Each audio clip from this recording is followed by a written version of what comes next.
আসসালামু আলাইকুম বন্ধুরা, আজ আপনাদের সামনে আসছি ভারাক্রান্ত মনে। ঈদের এক চাঁদ, কুরবানি ঈদ। বৃষ্টি ছিল, চাঁদটা আমরা দেখতে পারি নাই। আজ আমরা ফ্রেশভাবে দেখছি, তাই যে চাঁদটাকে আপনাদের দেখাচ্ছি।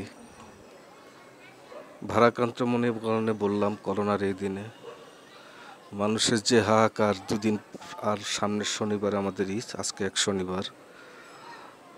মানুষের ভিতরে কোনো শান্তি নাই, বেশিরভাগ মানুষের ভিতরে 80% লোকের ভিতরে শান্তি নাই, কারণ তাদের কাজ কাম ব্যবসা বাণিজ্য সব মোটামুটি ক্লাবস, সারা ওয়ার্ল্ডেই এই অবস্থা।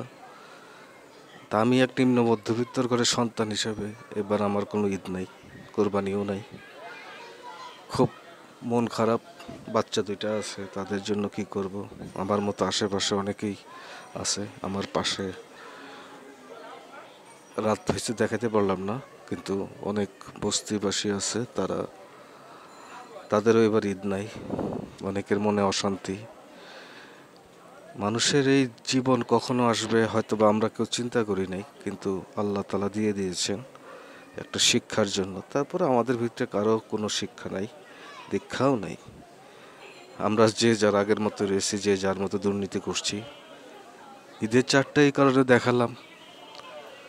আজকে বহুত দিন পর বারান্দায় এসে দেখলাম ঈদের চারটা ফুটফর করছে, চোখ দিয়ে পানি আসে তো আসে না, তাই আপনাদের সাথে একটু শেয়ার করলাম। মানুষের জীবনে ঈদ আসে, ঈদ যায়, কিন্তু এরকম আমার জীবনে কখনো দেখি নাই। কষ্ট আসছে, কষ্ট গেছে, কিন্তু এরকম ঈদ কখনো হয় নাই।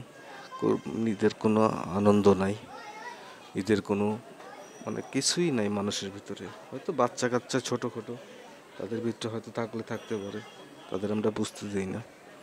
কিন্তু তারপরও আপনাদেরকে ঈদের এই চারটা দেখাইলাম।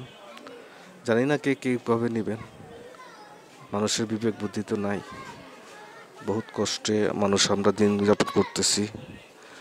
একবেলা খাই তো আরেক বেলা না খাওয়ার মতোই। বিশেষ করে বাচ্চা মুরব্বী, তাদের অনেক কষ্ট। ঠিক মতোই আয় রোজগার নাই আগের মতো।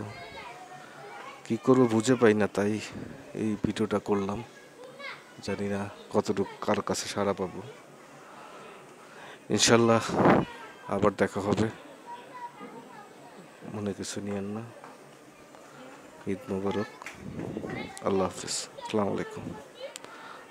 আর আমার এই চ্যানেলটা পারলে একটু সাবস্ক্রাইব করেন।